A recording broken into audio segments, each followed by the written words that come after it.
Chapter number 3, current electricity.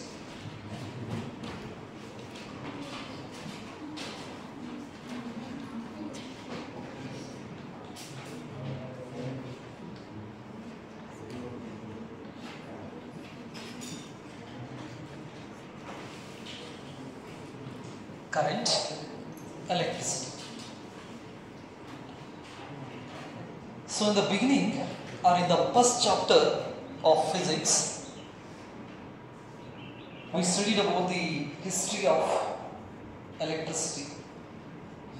So history na ನಾವು ನೋಡಿದ್ರೆ ನಮಗೆ Greece scientist Thales of Miletus ಅವರು ಕೆಲವೊಂದಿಷ್ಟು ಎಕ್ಸ್ಪೆರಿಮೆಂಟ್ಸ್ ಅನ್ನ ಮಾಡಿ ಒಂದಿಷ್ಟು ರಿಸಲ್ಟ್ಸ್ ಅನ್ನ ಕೊಡ್ತಾರೆ. So already I think you might have studied in chapter 1.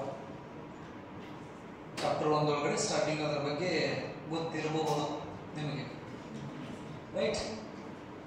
Ambar ಮತ್ತೆ ಫರ್, ಅಂಬರ್ ಮತ್ತೆ ಫರ್ ಅನ್ನ ತಗೊಂಡು ರಬ್ ಮಾಡಿದ್ರೆ ಆಬ್ಜೆಕ್ಟ್ಸ್ ಚಾರ್ಜ್ ಆಗ್ತಾವು ಅಂತ ಹೇಳ್ತಾರ. ಅದಾದ ನಂತರ ವಿಲಿಯಂ ಗಿಲ್ಬರ್ಟ್ ಅನ್ನೋರು ಸೈಂಟಿಫಿಕ್ ಮೆಥಡ್ ಅನ್ನ ಯೂಸ್ ಮಾಡಿ ಮತ್ತೆ ಬೇರೆ ಬೇರೆ ಮೆಟೀರಿಯಲ್ಸ್ ನ ತಗೊಂಡು ಎಕ್ಸ್ಪೆರಿಮೆಂಟ್ಸ್ ಅನ್ನ ಮಾಡ್ತಾರ. ಅದಾದ್ಮೇಲೆ ಡ್ಯೂಫೆ ಅವರು ಎರಡು ರೀತಿ ಚಾರ್ಜಸ್ ಇದಾವ ಅಂತ ಹೇಳ್ತಾರ. ಬೆಂಜಮಿನ್ ಫ್ರಾಂಕ್ಲಿನ್ ಅನ್ನೋರು ಅವಕ್ಕೆ ಹೆಸರನ್ನ ಕೊಡ್ತಾರ, ಒಂದಕ್ಕೆ ಪಾಸಿಟಿವ್ ಅಂತ ಹೇಳಿ ಇನ್ನೊಂದಕ್ಕೆ ನೆಗೆಟಿವ್ ಅಂತ ಹೇಳಿ. ಹಾಗಾಗಿ ನೇಚರ್ ಒಳಗಡೆ ಎರಡು ರೀತಿ ಚಾರ್ಜಸ್ ನಾವು ನೋಡ್ತೀವಿ, ಒಂದು ಪಾಸಿಟಿವ್ ಚಾರ್ಜ್ ಇನ್ನೊಂದು negative charge. So William Gilbert introduced the word electricity. Electricity, it is the new branch in physics. So ಹಾಗಾದ್ರೆ ಎಲೆಕ್ಟ್ರಿಸಿಟಿ ಅನ್ನೋದೇನಿದೆಯಲ್ಲ ಇದು ನ್ಯೂ ಬ್ರಾಂಚ್ ಇದು ಫಿಸಿಕ್ಸ್ ಒಳಗಡೆ ಎಂಟ್ರಿ. ಹಾಗಾದ್ರೆ in this branch we are going to deal with the study of electric charges at rest or in motion. So ಹಾಗಾದ್ರೆ physics ದಲ್ಲಿ ಈ electricity ಅನ್ನೋದು ಹೊಸ ಬ್ರಾಂಚ್. ಫಸ್ಟ್ ಇಯರ್ ಒಳಗಡೆ ನಾವು ಏನ್ ಮಾಡಿದ್ವಿ, ಫಿಸಿಕ್ಸ್ ದಲ್ಲಿ ಬರ್ತಕ್ಕಂಥ ಮೆಕ್ಯಾನಿಕ್ಸ್ ಅನ್ನೋ ಬ್ರಾಂಚ್ ಅನ್ನು ಪಾರ್ಟ್ 1 ದಲ್ಲಿ ಸ್ಟಡಿ ಮಾಡಿದ್ವಿ. ಪಾರ್ಟ್ 2 ದಲ್ಲಿ ಥರ್ಮೋಡೈನಾಮಿಕ್ಸ್ ಅನ್ನೋ ಬ್ರಾಂಚ್ ಅನ್ನು ನಾವು ಏನ್ ಮಾಡಿದ್ವಿ, ಸ್ಟಡಿ ಮಾಡಿದ್ವಿ. ಸೊ ಹಂಗೆ ಸೆಕೆಂಡ್ ಇಯರ್ ಒಳಗಡೆ ನಾವು ಬೇರೆ ಬೇರೆ ಬ್ರಾಂಚಸ್ ನಾವು ಸ್ಟಡಿ ಮಾಡ್ತೀವಿ. Because physics is nothing but what it is the study of nature and natural phenomena. So ಹಾಗಾದ್ರೆ in natures we have so many things. Nature ಒಳಗಡೆ ಸಾಕಷ್ಟು ಇದಾವ. ಲೈಟ್ ಐತಿ, ಸೌಂಡ್ ಐತಿ, ಹೀಟ್ ಐತಿ, ಹೌದಾ? ಆಬ್ಜೆಕ್ಟ್ಸ್ ರೆಸ್ಟ್ ದಲ್ಲಿ ಇದಾವ, ಆಬ್ಜೆಕ್ಟ್ ಮೋಷನ್ಸ್ ಒಳಗಡೆ ಇದಾವ. ಸೊ ಹಾಗಾಗಿ ನಾವೇನ್ ಮಾಡ್ಕೋತೀವಿ, ಅವನ್ನ ಒಂದೊಂದು ಪಾರ್ಟ್ ಮಾಡಿಕೊಂಡು ಒಂದೊಂದು ಬ್ರಾಂಚ್ ಅನ್ನ ಮಾಡಿಕೊಂಡು ಅವಕ್ರ ಬಗ್ಗೆ ನಾವು ಸ್ಟಡಿ ಮಾಡ್ತೀವಿ. ಫಸ್ಟ್ ಇಯರ್ ಒಳಗಡೆ ನಾವೇನ್ ಮಾಡಿದ್ವಿ, ಮೆಕ್ಯಾನಿಕ್ಸ್ ಅನ್ನೋ ಒಂದು ಬ್ರಾಂಚ್ ನ ಸ್ಟಡಿ ಮಾಡಿದ್ವಿ. ಪಾರ್ಟ್ 1 ದಲ್ಲಿ ಆಬ್ಜೆಕ್ಟ್ ನಿಂತಿದ್ರೆ, ಆಬ್ಜೆಕ್ಟ್ ಹೊಂಟಿದ್ರೆ, and the object is at rest or in motions, what happens? ಏನೇನಾಗ್ತೈತಿ, ಸ್ಟ್ರೇಟ್ ಹೊರಟ್ರೆ ಏನಾಗ್ತೈತಿ, ರೌಂಡ್ ಹೊಡೆದ್ರೆ ಏನಾಗ್ತೈತಿ, ಆಸಿಲೇಷನ್ ಮಾಡಿದ್ರೆ ಏನೇನಾಗ್ತೈತಿ, ಮತ್ತೆ ಯಾವ್ಯಾವ ಟರ್ಮ್ಸ್ ಬರ್ತಾವ ಅನ್ನೋದನ್ನ ನಾವು ಸ್ಟಡಿ ಮಾಡಿದ್ವಿ ಫಸ್ಟ್ ಇಯರ್ ಒಳಗಡೆ ನೆನಪಲ್ಲಿ ಮೆಕ್ಯಾನಿಕ್ಸ್ ನಲ್ಲಿ. ನೆಕ್ಸ್ಟ್ ಅದೇ ರೀತಿ ನೇಚರ್ ಒಳಗಡೆ ಹೀಟ್ ಅನ್ನೋ ಒಂದು ಕಾನ್ಸೆಪ್ಟ್ ಇದೆ, ಹೀಟ್ ಇದೆ, ಹೌದಾ? ಸೊ ಹಾಗಾದ್ರೆ ಹೀಟ್ ಬಗ್ಗೆ ಸ್ಟಡಿ ಮಾಡಕ್ ಹೇಳಿ ಮತ್ತೊಂದು ಬ್ರಾಂಚ್ ಅನ್ನ ಮಾಡ್ಕೋತೀವಿ, ಥರ್ಮೋಡೈನಾಮಿಕ್ಸ್ ಅಂತ ಹೇಳಿ. ಹಂಗೆ ಲೈಟ್ ಇದೆ, ಲೈಟ್ ನ ಸ್ಟಡಿ ಮಾಡಕ್ ಅಂತೇಳಿ ನಾವು ಆಪ್ಟಿಕ್ಸ್ ಅನ್ನೋ ಒಂದು ಬ್ರಾಂಚ್ ಅನ್ನ ನೋಡ್ತೀವಿ ಫಿಸಿಕ್ಸ್ ನಲ್ಲಿ. ಲೈಟ್ನಿಂಗ್, ಮಿಂಚ್ ಅಂತ ಹೇಳ್ತೀವಲ್ಲ, ಸೊ ಆ ಲೈಟ್ನಿಂಗ್ ಬಗ್ಗೆ ಸ್ಟಡಿ ಮಾಡಕ್ ಅಂತ ಹೇಳಿ ನಾವು ಏನ್ ಮಾಡ್ತೀವಿ, ಒಂದು ಬ್ರಾಂಚ್ ಅನ್ನ ಮಾಡ್ಕೋತೀವಿ, ಎಲೆಕ್ಟ್ರಿಸಿಟಿ. ಸೊ ಹಾಗಾದ್ರೆ the electricity is nothing but what, it is the branch in physics. So in this branch we are going to study about electric charges, electric charges at rest or in motion. Remember, so ಹಾಗಾದ್ರೆ electricity ಅಂದ್ರೆ ಇದು physics ನಲ್ಲಿ ಬರೋ ಒಂದು branch. ಈ branch ನಲ್ಲಿ ನಾವು ಇದರ ಬಗ್ಗೆ ಸ್ಟಡಿ ಮಾಡ್ತೀವಿ. ಎಲೆಕ್ಟ್ರಿಕ್ ಚಾರ್ಜು ರೆಸ್ಟ್ ದಲ್ಲಿ ಇದ್ದಾಗ ಏನೇನಾಗ್ತೈತಿ, ಅದೇ ಎಲೆಕ್ಟ್ರಿಕ್ ಚಾರ್ಜು ಮೋಷನ್ ಒಳಗಡೆ ಬಂದ್ರೆ ಏನಾಗ್ತೈತಿ ಅನ್ನೋದನ್ನ ನಾವು ಸ್ಟಡಿ ಮಾಡ್ತೀವಿ. ಇನ್ chapter 1 and chapter 2 V studied about this electric charge at rest. Chapter 1 ಮತ್ತು ಚಾಪ್ಟರ್ 2 ಏನಿದೆ ಅಲ್ಲ, ಅಲ್ಲಿ ನಾವು ಎದ್ರ ಬಗ್ಗೆ ಸ್ಟಡಿ ಮಾಡ್ತೀವಿ ಅಂದ್ರೆ ಎಲೆಕ್ಟ್ರಿಕ್ ಚಾರ್ಜ್ ನಿಂತಿದ್ರ ಏನೇನೆಲ್ಲ ಮಾಡ್ತೈತಿ ಅನ್ನೋದನ್ನ ನಾವು ಸ್ಟಡಿ ಮಾಡ್ತೀವಿ. ಹೆಂಗಂದ್ರ ಈಗ ನಮ್ಮ ಮನಿ ಒಳಗಡೆ ನೋಡೋದಕ್ಕೂ ಬಾಜುದವ್ರ ಫ್ರೆಂಡ್ ಮನಿ ಒಳಗಡೆ ನೋಡೋದಕ್ಕೂ ಬಹಳ ಡಿಫ್ರೆನ್ಸ್ ಇರ್ತೈತಿ. ನಮ್ಮ ಮನಿ ಒಳಗಡೆ ಬಹಳ ಶಾಂತವಾಗಿರ್ತೇವೆ ನಾವು ನಮ್ಮ ಮನಿ ಒಳಗಡೆ, ಹೌದಿಲ್ಲ? ಫ್ರೆಂಡ್ ಮನಿಗೆ ಹೋದ್ರೆ ಅವ್ರು ಹೇಳಿರ್ತಾರೆ ನೋಡಿ ಕಲಿಯಕಿನ್ನ ಎಷ್ಟು ಸೂಕ್ಷ್ಮದ ನೋಡು ಅಂತೇಳಿ. ಬಿಹೇವಿಯರ್ ಏನಾಗ್ತೈತೆ ಅಲ್ಲಿ ಚೇಂಜ್ ಆಗ್ತೈತಿ. ಇರೋ ಮನುಷ್ಯ ಅವರ, ಬಟ್ ಅವ್ರು ತೋರಿಸ್ತಕ್ಕಂಥ ಬಿಹೇವಿಯರ್ ಏನಾಗ್ತೈತಿ ಚೇಂಜ್ ಆಗ್ತೈತಿ. ಹಂಗೆ ಎಲೆಕ್ಟ್ರಿಕ್ ಚಾರ್ಜು ನಿಂತಾಗ ಏನ್ ಬಿಹೇವಿಯರ್ನ ತೋರಿಸ್ತೈತಿ, ಅದೇ ಎಲೆಕ್ಟ್ರಿಕ್ ಚಾರ್ಜು ಓಡಾಡಕತ್ತಂದ್ರೆ ಏನೆಲ್ಲ ತೋರಿಸ್ತೈತಿ ಅನ್ನೋದನ್ನ ನಾವೇನ್ ಮಾಡ್ತೀವಿ, ಈ 1ನೇ ಚಾಪ್ಟರ್, 2ನೇ ಚಾಪ್ಟರ್, 3ನೇ ಚಾಪ್ಟರ್, 4ನೇ ಚಾಪ್ಟರ್ ಹಿಂಗೆ ಆ ಚಾರ್ಜಸ್ ಕಂಟಿನ್ಯೂ ಮೋಷನ್ಸ್ ಒಳಗಡೆ ಬಂದ್ರೆ ನಮ್ಮ ಚಾಪ್ಟರ್ ಕೂಡ ಕಂಟಿನ್ಯೂ ಮಾಡ್ಕೊಂತ ಹೋಗ್ತಾವೆ. ನೆನಪಲ್ಲಿ ಎಲ್ಲಿ ಮಠ ಲಾಸ್ಟ್ ಚಾಪ್ಟರ್ ಮಠ. ಹಾಗಾಗಿ ಸೆಕೆಂಡ್ ಇಯರ್ ಫಿಸಿಕ್ಸ್ ಸ್ಟಾರ್ಟ್ ಆಗೋದು ಎಲೆಕ್ಟ್ರಿಕ್ ಚಾರ್ಜ್, ಲಾಸ್ಟ್ ಚಾಪ್ಟರ್ ಮಠ ಎಂಡ್ ಆಗೋದು ಎಲೆಕ್ಟ್ರಿಕ್ ಚಾರ್ಜ್. ರೈಟ್, ಸರಿ. ಸೊ ಈ ಎಲೆಕ್ಟ್ರಿಸಿಟಿನ ನಾವು ಮತ್ತೆ 2 ಭಾಗ ಮಾಡ್ಕೋತೀವಿ. ಒಂದು ಎಲೆಕ್ಟ್ರೋಸ್ಟಾಟಿಕ್ ಅಂತ ನಾವು ಹೇಳಿ ಕರಿತೀವಿ, another one is current electricity. Electricity ಒಳಗಡೆ 2 ಭಾಗ ಬರ್ತೈತಿ. ಒಂದು electrostatic and another one is current electricity.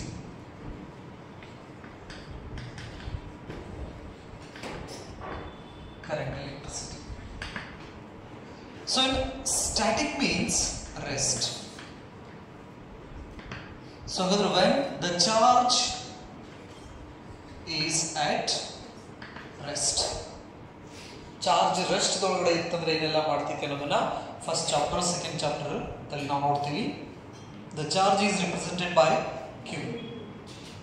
Positive charge ಇದ್ರೆ ಪ್ಲಸ್ ಕ್ಯೂ ಬರೀತೀವಿ, ನೆಗೆಟಿವ್ ಚಾರ್ಜ್ ಇದ್ರೆ ಮೈನಸ್ ಕ್ಯೂ ಬರೀತೀವಿ. ರೈಟ್. ಸೊ ಹಾಗಾದ್ರೆ this charge, when this charge is at rest, it apply a force and it produces electric field and it produces electric potential. So in the first chapters we study about electric force and electric field, and in second chapter we study about electric potential, which is produced by a static charge.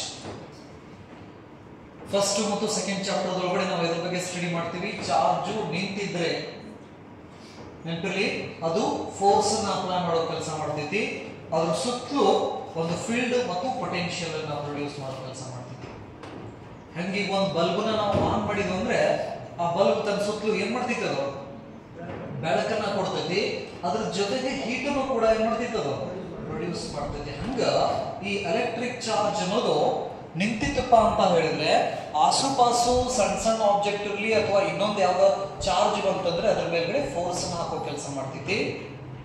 ಅದೇ charge ಅದ್ರ ಸುತ್ತಲೂ ಒಂದು field ಅನ್ನ create ಮಾಡ್ಕೊತೈತಿ ಮತ್ತು potential ಅನ್ನ create ಮಾಡ್ಕೊತೈತಿ. ಇದನ್ನ ನಾವು first ಮತ್ತು ಸೆಕೆಂಡ್ ಚಾಪ್ಟರ್ ಒಳಗಡೆ ಸ್ಟಡಿ ಮಾಡ್ತೀವಿ. ಸೊ ಹಾಗಾದ್ರೆ here in this current electricity, the current is nothing but what the flow. ನಮ್ಮ ಮೈಂಡ್ ಸೆಟ್ ಹೆಂಗಾಗ್ಬಿಟ್ಟಂದ್ರೆ ಕರೆಂಟ್ ಅಂದ್ಬಿಟ್ಲೆ ನಮ್ಗೆ ಎಲೆಕ್ಟ್ರಿಕ್ ಕರೆಂಟ್ ಅಂತ ನೆನಪು ಬರ್ತೈತಿ.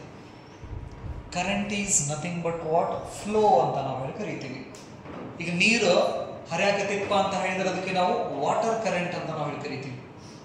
ಗಾಳಿ ಬೀಸ್ತಾ ಇತ್ತಂದ್ರೆ ನಾವು ವಿಂಡ್ ಕರೆಂಟ್ ಅಂತ ನಾವು ಹೇಳಿ ಕರಿತೀವಿ, ನೆನಪಿರಲಿ.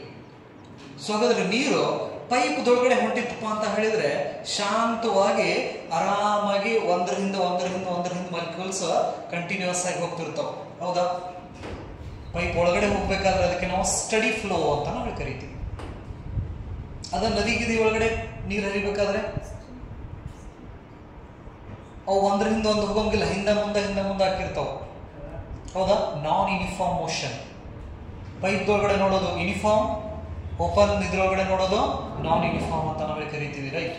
ಸೊ ಹಾಗಾಗಿ ಈ ಚಾರ್ಜಸ್ ಏನಾದರೂ ಫ್ಲೋ ಆಗಕತ್ತು ಅಂದ್ರೆ ಅದಕ್ಕೆ ನಾವು ಕರೆಂಟ್ ಎಲೆಕ್ಟ್ರಿಸಿಟಿ ಅಂತ ನಾವು ಕರಿತೀವಿ ಅಥವಾ ಎಲೆಕ್ಟ್ರಿಕ್ ಕರೆಂಟ್ ಅಂತ ನಾವು ಕರಿತೀವಿ. ಅದ್ರ ಬಗ್ಗೆ ನಾವು ಈ ಚಾಪ್ಟರ್ ಒಳಗಡೆ ಸ್ಟಡಿ ಮಾಡ್ತೀವಿ, ಯಾವುದು current electricity.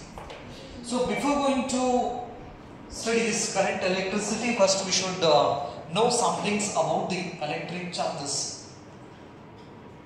Electric charge is represented by Q, and one of the property of this electric charge is a quantization, that is Q is equal to plus or minus En into E.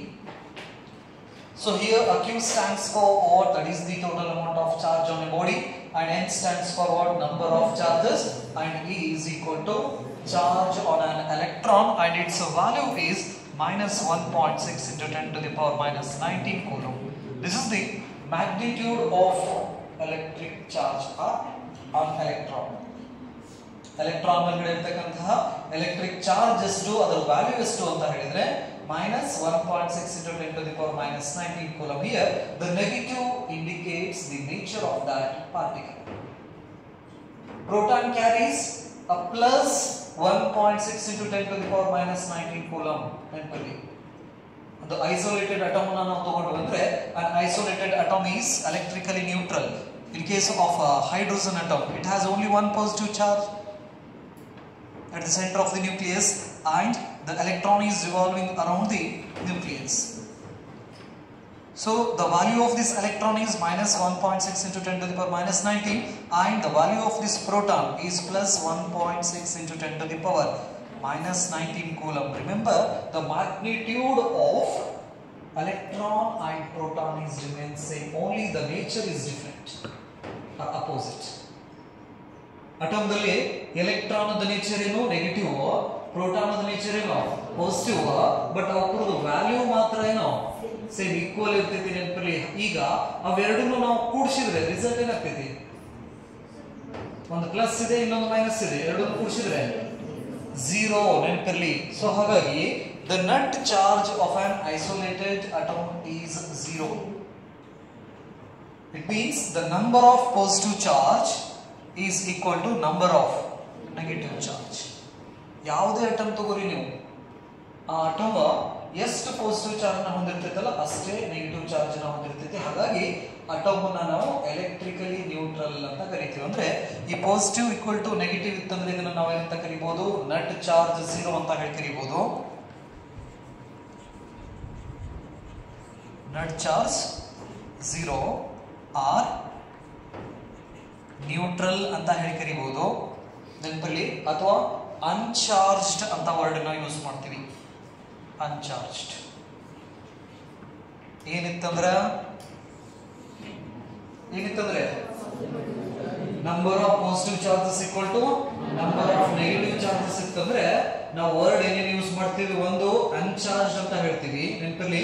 Next net charge 0 ಅಂತ ನಾವು ಕರಿತೀವಿ, ಅಥವಾ neutral ಅಂತ word ಅನ್ನ use ಮಾಡ್ತೀವಿ.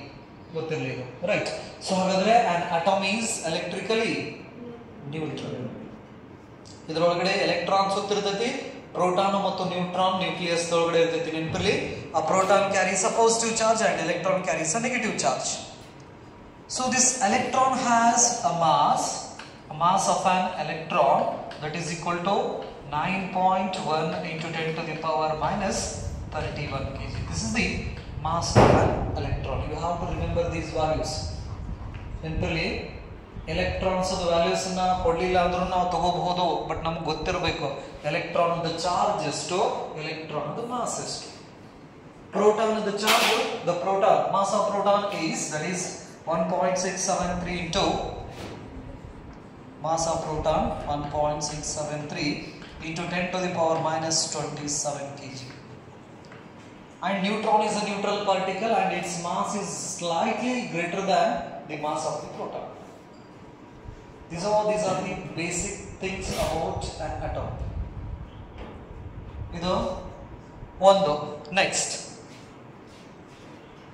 when we place this electric charge inside the electric field,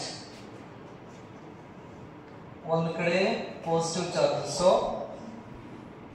ಇನ್ನೊಂದು ಕಡೆ negative charges. So ಹಾಗಾದ್ರೆ it produces electric field from positive to negative charge. ಆ electric field ಅನ್ನು ನಾವು ವೆಕ್ಟರ್ E ದಿಂದ ರಿಪ್ರೆಸೆಂಟ್ ಮಾಡ್ತೀವಿ. ಸೊ ಹಾಗಾದ್ರೆ ಇದ್ರ ಒಳಗಡೆ ಒಂದು ಚಾರ್ಜ್ ಅನ್ನು ನಾವು ಏನಾದರೂ ಪ್ಲೇಸ್ ಮಾಡಿದ್ರೆ ಟೆಸ್ಟ್ ಚಾರ್ಜ್, ಸೊ ಇದನ್ನ ಪಾಸಿಟಿವ್ ಚಾರ್ಜ್ ಅಂತ ತಗೊಳ್ತೀವಿ. We know the basic class of electric charges. Like charges repel each other and unlike charges attract each other ನಮ್ಗೆ ಗೊತ್ತಿದೆ. ಹಾಗಾದ್ರೆ ಒಂದು ಕಡೆ ಪಾಸಿಟಿವ್ ಚಾರ್ಜ್ ತುಂಬ್ಯಾವೋ, ಇನ್ನೊಂದು ಕಡೆ ನೆಗೆಟಿವ್ ಚಾರ್ಜ್ ತುಂಬ್ಯಾವೋ. ಹಾಗಾದ್ರೆ ಅದ್ರ ನಡುವೆ ನಾವು ಹೋಗಿ ಏನಾದ್ರೂ ಒಂದು ಚಾರ್ಜ್ ಅನ್ನ ಇಟ್ರೆ ಯಾವ ಕಡೆ ಹೋಗ್ತೈತೆ ಚಾರ್ಜ್? ಯಾವ ಕಡೆ ಹೋಗ್ತೈತಿ? ಹಗಲ್ಕ ಹೋಗ್ತೈತೆ ಓಡಾಡ್ಕೊಂತ ಹೋಗ್ತೈತೆ ಅಂದ್ರೆ ಸ್ಪೀಡ್ ಇನ್ಕ್ರೀಸ್ ಮಾಡ್ಕೊಂತ ಹೋಗ್ತಿತ್ತು ಅಥವಾ ನಿಧಾನಕ್ಕೆ ಹೋಗ್ತೈತೆ ಸ್ಪೀಡ್ ಇನ್ಕ್ರೀಸ್ ಮಾಡ್ಕೊಂತ ಹೋಗ್ತೈತೆ ಅಂದ್ರೆ inside the uniform electric field a charge get accelerates towards its opposite charge.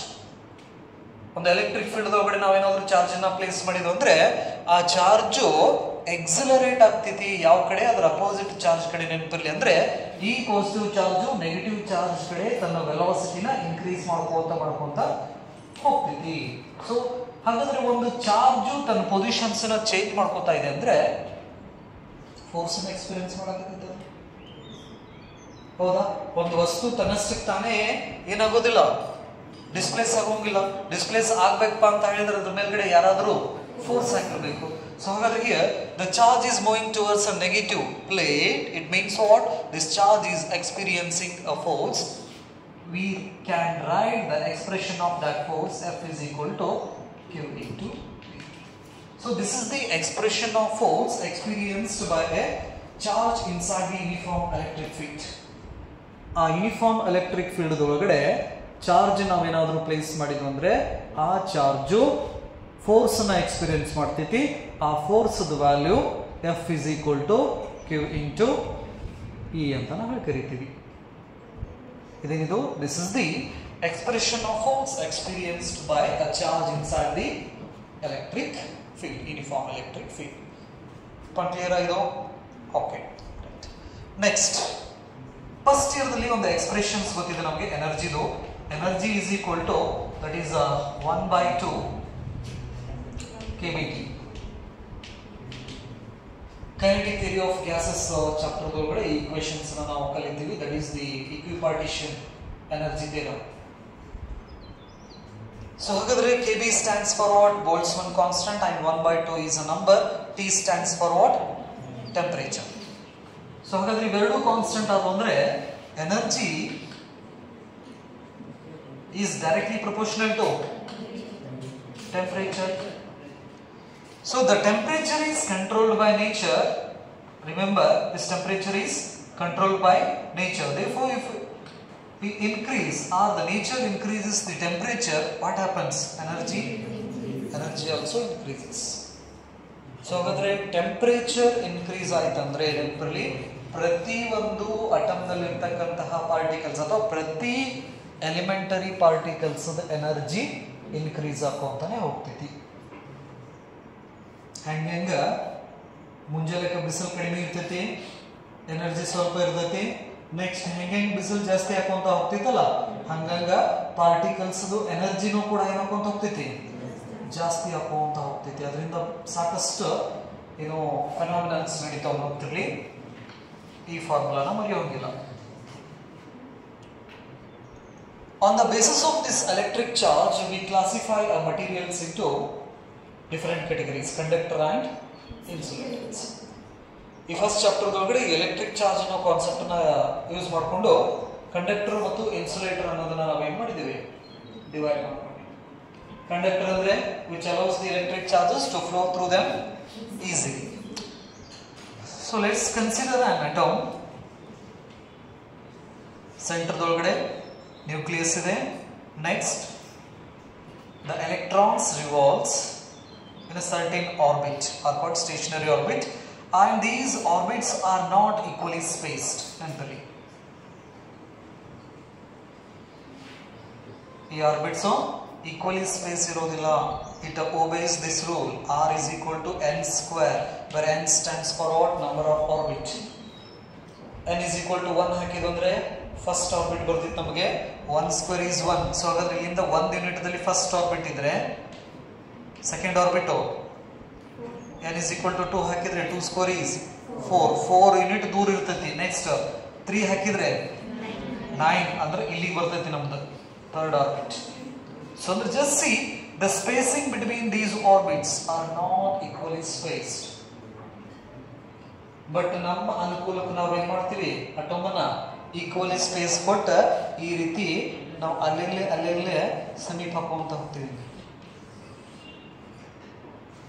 ನಾವು ಹಾಕೋ ಅಟೋಮ್ ಇದು, ಬಟ್ ರಿಯಾಲಿಟಿ ಒಳಗಡೆ ಅಟೋಮ್ಸ್ ಆರ್ಬಿಟ್ ಈ ರೀತಿ ಅನ್ಇಕ್ವಲ್ ಸ್ಪೇಸಿಂಗ್ ಇರ್ತೈತಿ. ಹೆಂಗೆ ಆರ್ಬಿಟ್ ಜಾಸ್ತಿ ಹಾಕೊಂತ ಹೋಗ್ತೈತಲ್ಲ ಹಂಗ ಸ್ಪೇಸ್ ಕೂಡ ಜಾಸ್ತಿ ಹಾಕೊಂತ ಹೋಗ್ತೈತಿ. So what it means all the electrons in the atom are not having equal distance from the nucleus. But now first orbit na consider madidre these two electrons are having a equal distance. But second orbit dagirodu distance increase aitu. Next ilinda ilige distance ಮತ್ತೆ ಏನಾಯ್ತು increase ಆಯ್ತು. ಹಾಗಾದ್ರೆ ಒಂದು orbit ದಲ್ಲಿ ಎಷ್ಟು electron ಅನ್ನು ನಾವು place ಮಾಡಬಹುದು? 2n². n ಅಂದ್ರೆ ನಂಬರ್ ಆಫ್ ಆರ್ಬಿಟ್. ಮೊದಲನೇ ಆರ್ಬಿಟ್ ಒಳಗಡೆ 2, ಎರಡನೇ ಆರ್ಬಿಟ್ ಒಳಗಡೆ ಎಷ್ಟು 8, ಮೂರನೇ ಆರ್ಬಿಟ್ ಒಳಗಡೆ ಎಷ್ಟು 16 18 ಎಷ್ಟು 18 ಎಲೆಕ್ಟ್ರಾನ್ಸ್. ಈ ರೀತಿ ನಾವು ಏನು ಮಾಡ್ಕೊಂತ ಹೋಗ್ತೀವಿ, ಪ್ಲೇಸ್ ಮಾಡ್ಕೊಂತ ಹೋಗ್ತೀವಿ. ಸರಿ. ಸೊ ಹಾಗಾದ್ರೆ we have a Coulomb's law. Coulomb's law ಬಗ್ಗೆ ನಮ್ಗೆ ಗೊತ್ತಿದೇನು? F is equal to K Q1 Q2 divided by R square. So here R stands for what? That is the distance between the charges. Distance between charges. The force is inversely proportional to the R square. Distance ಜಾಸ್ತಿ ಆಯ್ತಂದ್ರೆ force ಕಡಿಮೆ ಆಕತಿ, distance ಕಡಿಮೆ ಇದ್ರೆ force ಜಾಸ್ತಿ ಆಕತಿ. ಹಾಗಾದ್ರೆ ಈ ಮೊದಲನೇ ಆರ್ಬಿಟ್ ದಾಗಿರೋ ಎಲೆಕ್ಟ್ರಾನ್ ಮತ್ತು ನ್ಯೂಕ್ಲಿಯಸ್ ಮಧ್ಯೆ ಇರತಕ್ಕಂಥ ಡಿಸ್ಟೆನ್ಸ್, ಲಾಸ್ಟ್ ಆರ್ಬಿಟ್ ದಲ್ಲಿ ಇರತಕ್ಕಂತಹ ಎಲೆಕ್ಟ್ರಾನ್ ಮತ್ತೆ ನ್ಯೂಕ್ಲಿಯಸ್ ಮಧ್ಯೆ ಇರತಕ್ಕಂಥ distance. First orbit and last orbit. First orbit the electron distance ಏನೈತಿ? ಡಿಸ್ಟೆನ್ಸ್ ಏನೈತಿ? ಕಡಿಮೆ ಇರ್ತೈತಿ. ಕಡಿಮೆ ಐತಪ್ಪ ಅಂತ ಹೇಳಿದ್ರೆ ಫೋರ್ಸ್ ಏನಿರ್ತೈತಿ? ಜಾಸ್ತಿ ಇರ್ತೈತಿ. ನೆನಪಲ್ಲಿ. ಅದೇ ಲಾಸ್ಟ್ ಆರ್ಬಿಟ್ ಎಲೆಕ್ಟ್ರಾನ್ ಡಿಸ್ಟೆನ್ಸ್ ಜಾಸ್ತಿ ಐತಿ, ಅದ್ರ ಮೇಲ್ಗಡೆ ಬೀಳ್ತಕ್ಕಂಥ ಫೋರ್ಸ್ ಕಡಿಮೆ ಇರ್ತೈತಿ. ಹಾಗಾಗಿ ನ್ಯೂಕ್ಲಿಯಸ್ ಸಮೀಪ ಏನ್ ಎಲೆಕ್ಟ್ರಾನ್ಸ್ ಇರ್ತಾವಲ್ಲ ಅವಕ್ಕೂ ಮಧ್ಯೆ ಈ ಎಲೆಕ್ಟ್ರೋಸ್ಟಾಟಿಕ್ ಫೋರ್ಸ್ ಬಹಳ ಸ್ಟ್ರಾಂಗ್ ಇರ್ತೈತಿ. ಹಾಗಾಗಿ ಅವಕ್ಕೆ ನಾವು inner orbit, all the inner orbit electrons are very close to the nucleus, hence these electrons are called bound electrons ಅಂತ ನಾವು ಕರಿತೀವಿ. ಯಾವ್ಯಾವ ಆರ್ಬಿಟ್ದಾಗ ಸುತ್ತಿರ್ತಾವಲ್ಲ ಅವೆಲ್ಲ ಎಲೆಕ್ಟ್ರಾನ್ಸ್ಗೂ ನಾವು ಸ್ಟಾರ್ಟಿಂಗ್ ಅಂತ ಹೇಳ್ತೀವಿ ಬೌಂಡ್ ಎಲೆಕ್ಟ್ರಾನ್ಸ್ ಅಂತ ನಾವು ಕರಿತೀವಿ. ಇದು ಬೌಂಡೆ, ಇದು ಬೌಂಡ, ಇದು ಬೌಂಡ ಈಗ ಸದ್ಯ. ಸೊ ಹಾಗಾದ್ರೆ word bound electrons.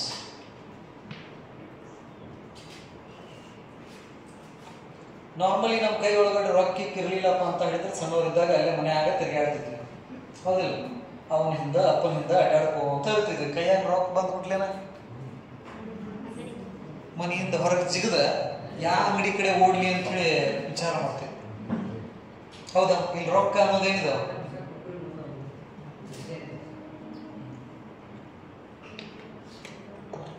Energy. Energy normal ಇರ್ಬೇಕಾದ್ರೆ ಅಲ್ಲೇ ಅಡ್ಡಾಡ್ತೀವಿ.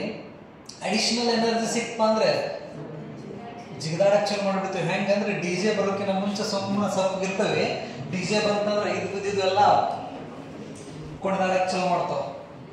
ಮನಿ ಸಮೀಪ ಬಂದವಪ್ಪ ಅಂದ್ರೆ ಅದ ಒಳಗಿದ್ದದು ಚರಗಿ ಪ್ಲೇಟ್ ಅವು ಏನ್ ಮಾಡ್ತಿರ್ತಾವ? ಜಿಗದಾಡ್ತಿರ್ತಾವ. ಎದಕ್ಕೆ ಅವಕ್ಕೆ ಎಕ್ಸ್ಟ್ರಾ ಎನರ್ಜಿ ಸಿಗ್ತೈತಿ. Sound is a form of energy ನೆನಪಿರ್ಲಿ. ಸೊ ಹಂಗಂತ ಹೇಳಿ ಜಾಸ್ತಿ ಎನರ್ಜಿನ ತಗೊಂಡ್ ಬಂದ್ರೆ ನಮ್ಮ ಬಾಡಿ ತಡ್ಕೊಳ್ಳೋದಿಲ್ಲ, ಹಾರ್ಟ್ ಫೇಲ್ ಆಗಿ ಹೋಗೋ ಚಾನ್ಸಸ್ ಇರ್ತೈತಿ. ನೆನಪಲ್ಲಿ ಡಿಜೆ ಸಮೀಪ ಹೋಗ್ಬೇಕಾದ್ರೆ ನಿಮ್ಮ ಹಾರ್ಟ್ ಬೀಟ್ಸ್ ರೈಸ್ ಆಗಕತ್ತಂದ್ರೆ ಸ್ವಲ್ಪ ಡಿಸ್ಟೆನ್ಸ್ ಮೇಂಟೈನ್ ಮಾಡ್ರಿ, ಮಜಾ ಕೊಡ್ತೈತಿ. ಡಿಜೆ ನೆನಪಲ್ಲಿ sound is a form of energy. ನಮ್ಮ ಬಾಡಿಗೆ ಒಂದು ಲಿಮಿಟೆಡ್ ಎನರ್ಜಿನ ತಡ್ಕೊಳ್ಳೋಷ್ಟು ಶಕ್ತಿ ಐತಿ. ಅದಕ್ಕೆ ಜಾಸ್ತಿ ಆಯ್ತಂದ್ರೆ ನಮ್ದು ಕಿವಿ ಪದರ ಹರಿದು ಹೋಗ್ತಾವ, ನಮ್ಮ ಬೀಟ್ಸ್ ಏನ್ ಹಾರ್ಟ್ ಬೀಟ್ಸ್ ರೈಸ್ ಹಾಕೊಂತ ಹೋಗ್ತೈತಿ, ಹಾರ್ಟ್ ವರ್ಕ್ ಮಾಡೋದನ್ನ ನಿಲ್ಲಿಸ್ಬಿಡ್ತೈತಿ, ಹಾರ್ಟ್ ಅಟ್ಯಾಕ್ ಅಂತ ಹೇಳ್ತೀವಿ. ನೆನಪಲ್ಲಿ. ಸೊ ಹಾಗಾಗಿ ಹುಷಾರಿಲ್ಲ ಅದ್ರ ಕಡೆ. ಇಲ್ಲಿ ಬರೋಣ. ಸೊ ಹಾಗಾದ್ರೆ these electrons are bound electrons. We have the expression energy and temperature. Temperature increases, energy increases. So ಹಾಗಾದ್ರೆ the temperature is controlled by nature. At room temperature is nothing but what? 300 Kelvin. ನೆನಪಲ್ಲಿ. ಅಂದ್ರೆ 27 degree Celsius ಅಂತ ನಾವು ಕರಿತೀವಲ್ಲ, in terms of kelvin ಒಳಗಡೆ ಎಷ್ಟಾಗೈತಿ? 300 kelvin ಅಂತ ಹೇಳ್ತೀವಿ. ಇಷ್ಟು ಟೆಂಪರೇಚರ್ ಅಂತ ರಗಡ ಬಗಡ ಆಯ್ತು. ಹಾಗಾದ್ರೆ ಇಷ್ಟು ಟೆಂಪರೇಚರಿಗೆ ಈ ಲಾಸ್ಟ್ ಆರ್ಬಿಟ್ ದಲ್ಲಿ ಏನೇ ಎಲೆಕ್ಟ್ರಾನ್ ಇರ್ತಿತ್ತಲ್ಲ, this electron starts to revolve around the nucleus in a larger radius. ಈ ರೀತಿ ಲಾಸ್ಟ್ ಆರ್ಬಿಟದಲ್ಲಿ ಇರ್ತಕ್ಕಂಥ ಎಲೆಕ್ಟ್ರಾನ್ ದೊಡ್ಡ ದೊಡ್ಡ ರೇಡಿಯಸ್ ಒಳಗಡೆ ಸುತ್ತಿ ಸುತ್ತಿ ಸುತ್ತಿ ಕಡೆಗೆ ಆ ಆರ್ಬಿಟ್ನ ಬಿಟ್ಟು ಹೊರಗಡೆ ಬಂದ್ಬಿಡ್ತೈತಿ. ಹೊರಗಡೆ ಬಂತಂದ್ರೆ ಆರ್ಬಿಟ್ ಬಿಟ್ಟು ಹೊರಗಡೆ ಬಂತಂದ್ರೆ ಅದು ಫ್ರೀ ಆಗೈತಿ ಅಂತ ಅರ್ಥ. ಇದರಿಂದ ಆರ್ಬಿಟ್ ಇಲ್ಲ, ಹಾಗಾಗಿ ಅದ್ರ ಹೆಸರು ಫ್ರೀ ಎಲೆಕ್ಟ್ರಾನ್ ಅಂತ ಮಾಡ್ಕೋತ. ಮನೆಯಾಗಿದ್ದವ್ರ ನಮ್ಮವ್ ಬೈತಾನ ನಮ್ಮವ್ ಬೈತಾನ ಅಂತ ಹೇಳ್ತೀವಿ ಎಲ್ಲಾರ ಹೊರಗೆ ಹೋಗ್ಬೇಕಂದ್ರ. ಅದ ಹಾಸ್ಟೆಲ್ದಾಗಿದ್ದವ್ರು ರೂಮ್ನಾಗಿದ್ದಾರ ನಡಿಯೋದು ನಡಿ ರಾತ್ರಿ 12 ಅಲ್ಲ ಒಂದಾಗ್ಲದ ಒಟ್ಟ ಬರೋದು ಬೇಡ, ನಾವು ಮುಗಿಸ್ಕೊಂಡು ಬರೋಣ. ಅದ ಮನೆಯಾಗಿದ್ದವ್ರ 10 ಗಂಟೆ ಆದ್ರೆ ಬೈತಾರಪ್ಪ ಅಂತ ಹೇಳಿ ಚಲೋ ಮಾಡ್ತೀವಿ. ಮನೆಯಾಗಿದ್ದವ್ರು ಅಂದ್ರೆ ಬೌಂಡ್, ಹೊರಗಿದ್ದವ್ರು ಅಂದ್ರೆ ಫ್ರೀ. ನೆನಪಲ್ಲಿ ಹಂಗೆ ಈ ಎಲೆಕ್ಟ್ರಾನ್ಸ್ ಎನರ್ಜಿ ಸಿಕ್ಕ ತಕ್ಷಣ ಟೆಂಪರೇಚರ್ ಇನ್ಕ್ರೀಸ್ ಆದಂಗೆ ಆ ಎಲೆಕ್ಟ್ರಾನು ಅಟಮ್ನ ಬಿಟ್ಟು ಹೊರಗಡೆ ಬಂದ ಅವ್ರ ಹೆಸರನ್ನ ಏನ್ ಮಾಡ್ಕೋತೈತೆ, ಫ್ರೀ ಎಲೆಕ್ಟ್ರಾನ್ಸ್ ಅಂತ ಮಾಡ್ಕೋತೈತಿ. ಈ ರೀತಿ ಕಂಡಕ್ಟರ್ ಒಳಗಡೆ ಆಗೋದು ಜಾಸ್ತಿ. ಎಲೆಕ್ಟ್ರಾನ್ ಲಾಸ್ಟ್ ಆರ್ಬಿಟ್ ಎಲೆಕ್ಟ್ರಾನ್ ನೆನಪಿರ್ಲಿ, ಅಷ್ಟು ಅಲ್ಲ. ಎದಕ್ಕಂದ್ರೆ ಒಳಗಡೆ ಇರ್ತಕ್ಕಂಥ ಎಲೆಕ್ಟ್ರಾನ್ ಕ್ಲೋಸ್ ಇರೋದ್ರಿಂದ ಬೌಂಡ್ ಇರ್ತೈತಿ, ಹಾಗಾಗಿ ಅದು ಈಸಿಯಾಗಿ ಹೊರಗೆ ಬರೋಂಗಿಲ್ಲ. ಅದು bound electrons. The electrons which are revolving around the nucleus in an outermost orbit. Okay, ನಾವು valence electron ಕೂಡ ಅಂತ ನಾವು ಕರೀತೀವಿ. ಲಾಸ್ಟ್ ಆರ್ಬಿಟ್ ದಾಗ ಯಾರು ಸುತ್ತಿರ್ತಾವ valence electron ಅಂತ ನಾವು ಕರೀತೀವಿ. ಆ valence electron ಏನಾಗ್ತಾವೋ ಆರ್ಬಿಟ್ ಅನ್ನ ಬಿಟ್ಟು ಹೊರಗಡೆ ಬಂದು ಫ್ರೀ ಎಲೆಕ್ಟ್ರಾನ್ ಆಗ್ತೈತಿ. ನೆನಪಿರಿ, ಈ ರೀತಿ ಆಗೋದು ಕಂಡಕ್ಟರ್ ದಲ್ಲಿ ಬಹಳ. ಕಂಡಕ್ಟರ್ ಎಕ್ಸಾಂಪಲ್ ಅಂದ್ರೆ ಆಲ್ ಮೆಟಲ್ಸ್ ಅಂತ ನಾವು ಕರೀತೀವಿ. ನೆನಪಿರಿ. So when we increase the temperature of the metals, what happens? The electron which is revolving in the last orbit come out from that orbit and becomes a free. ಒಮ್ಮೆ ಹೊರಗೆ ಬಂತಪ್ಪ ಅಂತ ಹೇಳಿದ್ರೆ ಕೇಳ್ತೀರ ಅದ್ರ ಲೆಕ್ಕ ಏನ್ ಮಾಡ್ತೈತೆ, ಅದು ಹೆಂಗೆ ಬೇಕಾದಂಗೆ ಆಡಕ್ಕೆ ಚಾಲು ಮಾಡ್ತೈತೆ ಅಂದ್ರೆ it starts to move in any directions, random motions. It starts to make random motion. ಹಿಂಗಾದ್ರೂ ಹೋಗ್ಬೋದು, ಹಿಂಗಾದ್ರೂ ಹೋಗ್ಬೋದು, ಹಿಂಗಾದ್ರೂ ಹೋಗ್ಬೋದು. ಎಷ್ಟು ವೆಲಾಸಿಟಿ ಮೇಲೆ ಹೋಗ್ಬೋದು.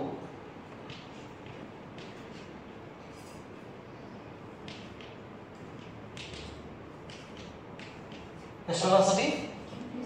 10 to the power 5 meter per second. This is a thermal velocity ಅಂತ ನಾವು ಹೇಳ್ತೀವಿ. ಇದನ್ನ thermal velocity of free electron in a metal 10 to the power 5 ಅಂದ್ರೆ 100 kilometer per second. ಎಷ್ಟು ಸ್ಪೀಡ್? 100 kilometer per second. ಒಂದು ಸೆಕೆಂಡಿಗೆ 100 kilometer ಸ್ಪೀಡ್ ಒಳಗಡೆ ಆ ಎಲೆಕ್ಟ್ರಾನ್ ಮೂವ್ ಆಗ್ತಿರ್ತೈತಿ. ಇದು ಬರೀ ನಾನು ಹೇಳಕತ್ತಿರೋದು ಒಂದು ಅಟಮ್ ಕತಿನ ಇದು.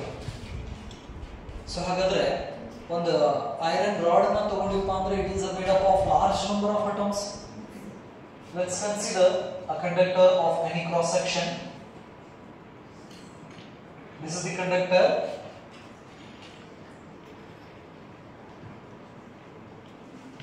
ಸೊ ಹಾಗಾದ್ರೆ ಈ ಕಂಡಕ್ಟರ್ ನಾವು ರೂಮ್ ಟೆಂಪರೇಚರ್ ದಲ್ಲಿ ಪ್ಲೇಸ್ ಮಾಡಿವಂದ್ರೆ ಇದ್ರೊಳಗಡೆ ಫ್ರೀ ಎಲೆಕ್ಟ್ರಾನ್ಸ್ ಬರ್ತಾವು. ನಾವು ಬೌಂಡ್ ಎಲೆಕ್ಟ್ರಾನ್ಸ್ ಬಗ್ಗೆ ಮಾತಾಡೋದಿಲ್ಲ, ಯಾಕಂದ್ರೆ ಬೌಂಡ್ ಎಲೆಕ್ಟ್ರಾನ್ಸ್ ಅಥವಾ ಸ್ಟ್ಯಾಟಿಕ್ ಎಲೆಕ್ಟ್ರಾನ್ಸ್ ಅನ್ನು ನಾವು ಫಸ್ಟ್ ಚಾಪ್ಟರ್ ಸೆಕೆಂಡ್ ಚಾಪ್ಟರ್ ದಲ್ಲಿ ಸ್ಟಡಿ ಮಾಡ್ತೀವಿ ನೆನಪಲ್ಲಿ. ಸೊ ಹಾಗಾಗಿ ನಾವು ಸ್ಟ್ಯಾಟಿಕ್ ಚಾರ್ಜಸ್ ನ ಬಿಟ್ಟು ಈಗ ಮೋಷನ್ಸ್ ಒಳಗಡೆ ಇರ್ತಕ್ಕಂಥ ಚಾರ್ಜಸ್ ಬಗ್ಗೆ ತಲೆ ಕೆಡಿಸ್ಕೊತೀವಿ. ಸೊ ಹಾಗಾದ್ರೆ these free electrons are moving in random directions with a high velocity, that is 10 to the power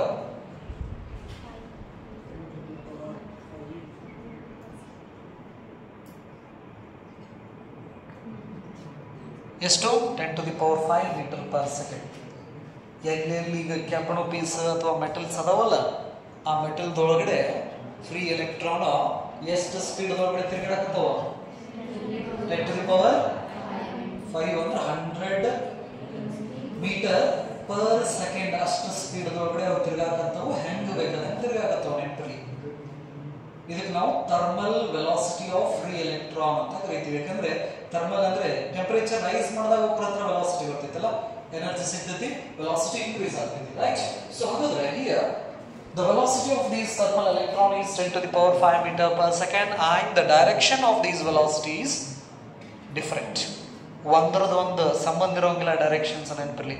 when we consider the average thermal velocity of this free electron inside the conductor ಅಂದ್ರೆ ಈಗ ಒಂದು electron ಹಿಂಗೆ ಮ್ಯಾಲ ಹೊಂಟಿತ್ತಂದ್ರೆ ಇನ್ನೊಂದು electron ಅಷ್ಟ ಸ್ಪೀಡ್ನಾಗ ಕೆಳಗೆ ಬರ್ತೈತಿ.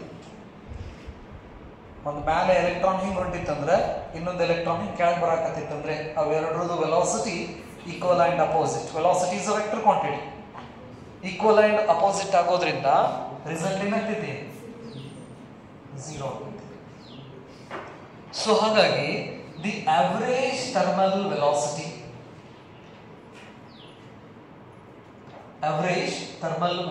of these free electron inside the conductor is 0.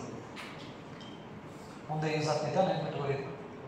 ಈಗ ನಾನು ಇದನ್ನ 1ನೇ ಎಲೆಕ್ಟ್ರಾನ್ ಅಂತ ತಗೊಂಡ್ರೆ ಆ 1ನೇ ಎಲೆಕ್ಟ್ರಾನ್ ವೆಲಾಸಿಟಿ v1 ಅಂತ ತಗೋತೀನಿ, 2ನೇ ಎಲೆಕ್ಟ್ರಾನ್ ವೆಲಾಸಿಟಿ v2 ಅಂತ ತಗೋತೀನಿ, 3ನೇದು v3, 4ನೇದು v4. ಎಷ್ಟು ಎಲೆಕ್ಟ್ರಾನ್ ಇದಾವೆ ಇಲ್ಲಿ? n number of electrons. Suppose if I consider 1 meter cube, ಈ ರೀತಿ 1 meter cube ನಾವೇನಾದ್ರೂ ಸೈಜ್ ತಗೊಂಡು ಬಂದ್ರೆ 10 to the power 28 atoms per meter cube. 1 meter cube ನಾವು ರೆಡಿ ಮಾಡ್ಕೊಂಡು ಅಂದ್ರೆ 1 ಮೀಟರ್ ಆಗಲ್ಲ, 1 ಮೀಟರ್ ಉದ್ದ, 1 ಮೀಟರ್ ಎತ್ತರ, ಇಂಥದ್ದೊಂದು ಮೆಟಲ್ ಕ್ಯೂಬ್ ಮಾಡಿದ್ವಿ ಅಂದ್ರೆ ಅದ್ರಾಗ ಎಷ್ಟು ಅಟಮ್ಸ್ ಸಿಗ್ತಾವ ನಮಗೆ? 10 to the power 28 ಅಟಮ್. ನಾನು ಹೇಳಕತ್ತಿರೋದು ಈಗ ಒಂದೊಂದು ಅಟಮ್ದಾಗಿಂದ ಒಂದೊಂದೇ ಎಲೆಕ್ಟ್ರಾನ್ ಹೊರಗೆ ಬಂದೈತಂದ್ರೆ ಎಷ್ಟು ಎಲೆಕ್ಟ್ರಾನ್ಸ್ ಹೊರಗೆ ಬಂದಂಗೆ? 10 to the power 28 ಎಲೆಕ್ಟ್ರಾನ್ಸ್. ಹಂಗೆ ಈ ಡಿಶ್ ಹೋದಾಗ ಆ ಸ್ಕ್ರೀನ್ ಮೇಲ್ಗಡೆ ಚಿಕ್ ಬಂದಿರ್ತೈತಿ, ಹೌದಾ? ಅದಕ್ಕಿಂತ ಜಾಸ್ತಿ ಎಲೆಕ್ಟ್ರಾನ್ಸ್ ನಾವು ನೋಡ್ಬೋದು. Imagination is better than thinking ಅಂತ ಹೇಳ್ತೀವಿ ನಾವು. ಜಸ್ಟ್ ಇಮ್ಯಾಜಿನ್ ಮಾಡ್ಕೊರಿ, ಆ ಕೊರೋನಾ ಅಂತ ಹೇಳಿ ಬರ್ತಿರ್ತಾವೆ ಚಿಕ್ಕ ಆ ನಮೂನಿ ಎಲೆಕ್ಟ್ರಾನ್ಸ್ ಸಿಗ್ತಾವೆ ನಮಗೆ 1 ಮೀಟರ್ ಕ್ಯೂಬ್ ನಾವು ಏನಾದ್ರು ತಗೊಂಡಿವಿ ಅಂದ್ರೆ ನೆನಪಲ್ಲಿ. ಕಂಡಕ್ಟರ್ ಒಳಗಡೆ ಸಿಗ್ತಾವೆ ಇನ್ನು, ರೈಟ್? ಸರಿ. ಸೊ ಹಾಗಾದ್ರೆ the thermal velocity of these free electrons is 0. ಅದನ್ನ ನಾವು ಅವರೇಜ್ ಥರ್ಮಲ್ ವೆಲಾಸಿಟಿ ಅಂತ ನಾವು ಕರಿತೀವಿ. ಹಿಂಗ ಅಡ್ಡಾಡ್ತಿರ್ತಾವೆ ಎಲ್ಲಿ? ಕಂಡಕ್ಟರ್ ಒಳಗಡೆ. ಈಗ ಟೀಚರ್ ಇರಲಿಲ್ಲ ಅಂದ್ರೆ ಕ್ಲಾಸ್ನಾಗ ಸುಮ್ಮನೆ ಹೆಂಗೆ ಮುಂದೆ ಓದ್ಕೋತಿರಲ್ಲ ನೀವು, ಆಸುಪಾಸು ಮಾತಾಡ್ಲಿಲ್ಲ ನಂಗೆ, ಆ ಕಡೆ ಈ ಕಡೆ ನೋಡ್ಲಿಲ್ಲ ನಂಗೆ, ಹೌದಿಲ್ಲ? ಸೂಕ್ಷ್ಮ ಕುಂತ ಏನ್ ಮಾಡ್ಬಿಡ್ತೀವಿ ನಾವು? ಅಂತ ಕುಂತ್ಬಿಡ್ತೀವಿ ನಾವು, ಹೌದಾ? ಮಾಡ್ತೀವ? ಮಾಡೋಂಗಿಲ್ಲ, ರೈಟ್? ಟೀಚರ್ ಇಲ್ಲಪ್ಪ ಅಂತ ಹೇಳಿದ್ರೆ ನಮ್ಮ ಲೆಕ್ಕನ ಬೇರೆ ಇರ್ತಾವ. ಹಂಗ ಈ ಎಲೆಕ್ಟ್ರಾನು ಟೀಚರ್ ಇಲ್ದಾದ್ರೆ ಹೆಂಗೆ ನಾವು ಮಾಡ್ತೀವಲ್ಲ ಹಂಗೆ ಮಾಡ್ತಿರ್ತಾವ ನೆನಪಲ್ಲಿ. Because we are also made up of atoms. ನಾವು ಕೂಡ ಇದರಿಂದಾಗಿವೆ ಅಟಮ್ಸ್ನಾಗ, ನಮ್ಮಲ್ಲಿ ಕೂಡ ಏನಿದಾವ? ಎಲೆಕ್ಟ್ರಾನ್ಸ್ ಇದಾವೆ ನೆನಪಲ್ಲಿ. ಸೊ ಈ ಮೈಕ್ರೋ ಪಾರ್ಟಿಕಲ್ಸ್ ಏನಂತ ಹೇಳ್ತೀವಲ್ಲ ನಾವು, ಫಂಡಮೆಂಟಲ್ ಪಾರ್ಟಿಕಲ್ಸ್ ಏನು ಬಿಹೇವಿಯರ್ ತೋರಿಸ್ತಾವಲ್ಲ ಅದ ಬಿಹೇವಿಯರ್ನ ನಾವು ಹೊಂದಿರೋದು ನೆನಪಲ್ಲಿ. ಸರಿ. ಈಗ ಇದೇ ಕಂಡಕ್ಟರಿಗೆ ಫಸ್ಟ್ ಚಾಪ್ಟರ್ದೊಳಗಡೆ ಈ ಚಾರ್ಜ್ ಕಾನ್ಸೆಪ್ಟ್ದಲ್ಲಿ ನಾವು ಡಿಫ್ರೆಂಟ್ ಮೆಥಡ್ಸ್ ಇದಾವೆ. ಡಿಫ್ರೆಂಟ್ ಮೆಥಡ್ಸಿಂದ ಆಬ್ಜೆಕ್ಟ್ಸ್ನ ನಾವೇನು ಮಾಡ್ಬೋದು? ಚಾರ್ಜ್ ಮಾಡ್ಬೋದು. ಒಂದು positive charge, negative charge. For example ಈಗ ನಾನು ಗ್ಲಾಸ್ ರಾಡ್ ಮತ್ತೆ ಸಿಲ್ಕ್ ಕ್ಲಾತ್ ಅನ್ನ ಕನ್ಸಿಡರ್ ಮಾಡಿದ್ರೆ, glass rod is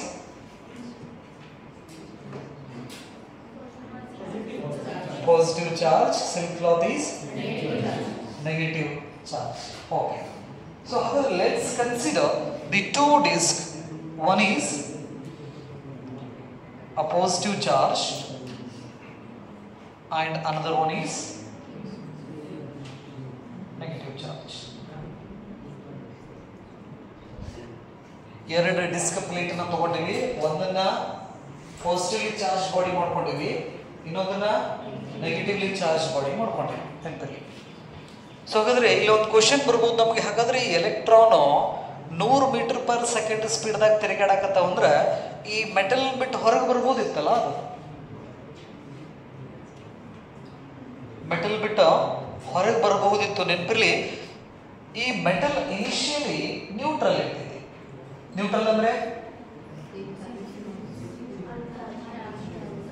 means number of positive charges equal to number of negative charges ನೆನಪಲ್ಲಿ. ಸೊ ಹಾಗಾದ್ರೆ ಈ ಒಂದು ಎಲೆಕ್ಟ್ರಾನ್ ಏನಾದ್ರೂ ಹೊರಗಡೆ ಬಂತಂದ್ರೆ, ಕಂಡಕ್ಟರ್ ಇದೆ, initially the number of positive charge 100 positive charge ಇದಾವೆ, 100 ನೆಗೆಟಿವ್ ಚಾರ್ಜ್ ಇದಾವೆ ಅಂತ ತಿಳ್ಕೊಳ್ಳೋಣ. ಇದರಾಗಿಂದ ಒಂದು ಎಲೆಕ್ಟ್ರಾನ್ ಏನಾದ್ರೂ ಹೊರಗಡೆ ಬಂತಂದ್ರೆ ಎಷ್ಟು ನೆಗೆಟಿವ್ ಚಾರ್ಜಸ್ ಉಳಿತಾವ ಅದ್ರ ಮೇಲೆ? 99. So positive 100, electron 99. ಈ 100 ಪಾಸಿಟಿವ್ದಲ್ಲಿ 99 ಪಾಸಿಟಿವ್ ಚಾರ್ಜಸ್ಸು 99 ಎಲೆಕ್ಟ್ರಾನ್ಸ್ ಜೊತೆ ಸೇರಿಕೊಂಡು ನ್ಯೂಟ್ರಲ್ ಆಗಿರ್ತೈತಿ. ಹಾಗಾದ್ರೆ ಎಷ್ಟು ಪಾಸಿಟಿವ್ ಚಾರ್ಜ್ ಉಳಿತೈತಿ? 1. ಇದು ಪಾಸಿಟಿವ್ಲಿ ಚಾರ್ಜ್ ಬಾಡಿ ಆಗ್ತೈತಿ, ಇದು ನೆಗೆಟಿವ್ಲಿ ಚಾರ್ಜ್ ಬಾಡಿ ಆಗ್ತೈತಿ. ಪಾಸಿಟಿವ್ ನೆಗೆಟಿವ್ ಮಧ್ಯೆ ಯಾವ ಫೋರ್ಸ್ ಬರ್ತೈತಿ? ಕೂಲಂಬ್ ಅಟ್ರಾಕ್ಟಿವ್ ಫೋರ್ಸ್ ಅಂತ ನಾವು ಕರಿತೀವಿ. ಹಾಗಾಗಿ ಎಲೆಕ್ಟ್ರಾನ್ ಇನ್ನೇನು ಈ ಮೆಟಲ್ ಬಿಟ್ಟು ಹೊರಗೆ ಬರ್ಬೇಕು ಅನ್ನೋತ್ತಿಗೆನ ಅದು ಪಾಸಿಟಿವ್ಲಿ ಚಾರ್ಜ್ ಆಗ್ತೈತಿ, ಇದು ನೆಗೆಟಿವ್ಲಿ ಚಾರ್ಜ್ ಆಗ್ತೈತಿ. ಅವ್ರ ಮಧ್ಯೆ ಕೂಲಂಬ್ ಫೋರ್ಸ್ ರೈಸ್ ಆಗ್ತೈತಿ. ಆ ಕೂಲಂಬ್ ಫೋರ್ಸ್ ಇರೋದ್ರಿಂದಾನೇ ಈ ಎಲೆಕ್ಟ್ರಾನ್ ಅಷ್ಟು ಸ್ಪೀಡ್ದಲ್ಲಿ ತಿರುಗಾಡಕತ್ರೂ ಹೊರಗೆ ಬರೋಂಗಿಲ್ಲ ಮೆಟೀರಿಯಲ್ ಬಿಟ್ಟು. ನೆನಪಲ್ಲಿ ಇದೊಂದು ಗೊತ್ತಿರಲಿ ನಿಮಗೆ, ರೈಟ್? ಈಗ ಈ ಕಂಡಕ್ಟರ್ ಏನಿದೆಯಲ್ಲ, ಈ ಕಂಡಕ್ಟರ್ನ ತಗೊಂಡು ಹೋಗಿ ಏನು ಮಾಡ್ತೀವಿ ನಾವು, ಇವೆರಡೂ ಪ್ಲೇಟ್ ಇದಾವಲ್ಲ, ಇವೆರಡೂ ಪ್ಲೇಟಿಗೆ ಅಟ್ಯಾಚ್ ಮಾಡ್ತೀವಿ.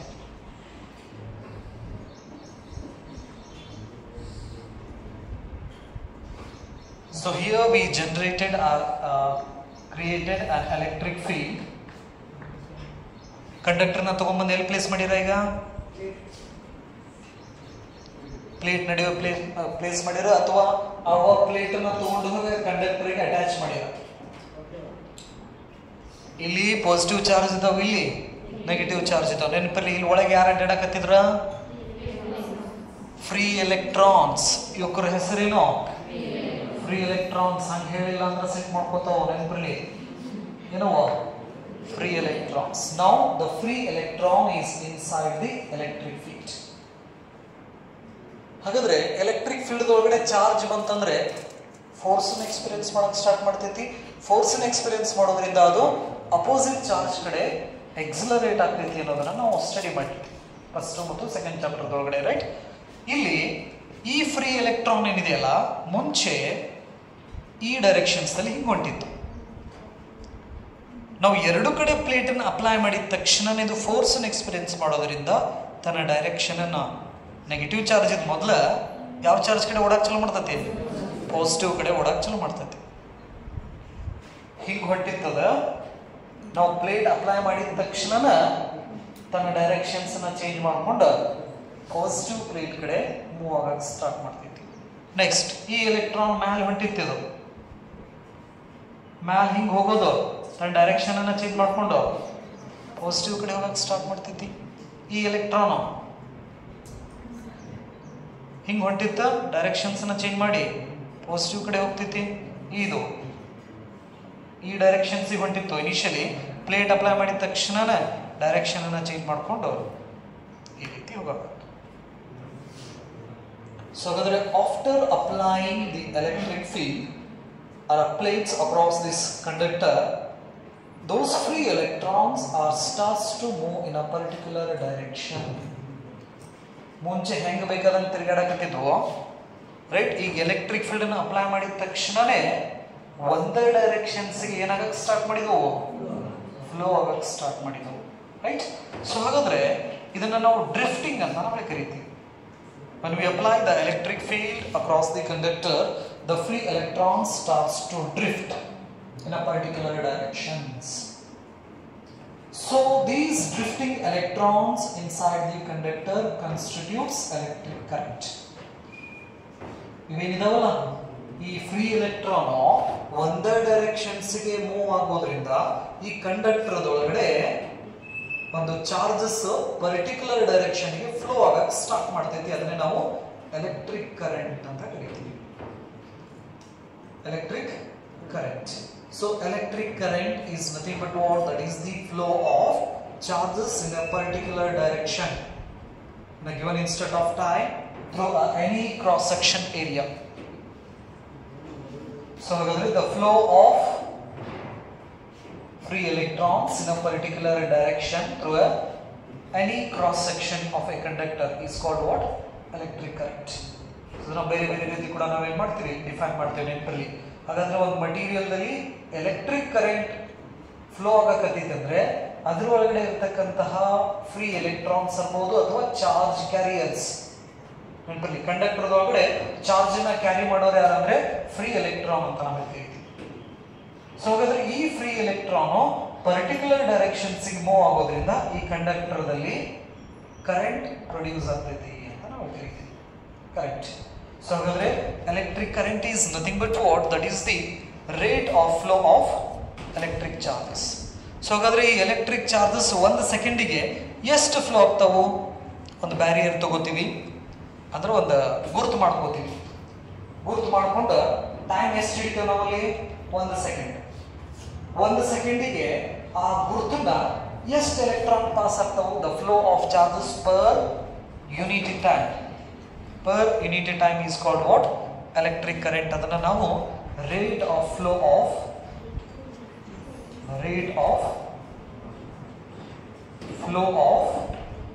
electric charge.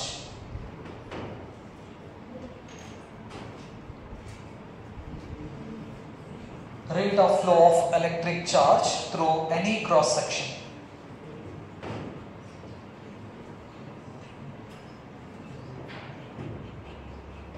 Through any cross section is called what?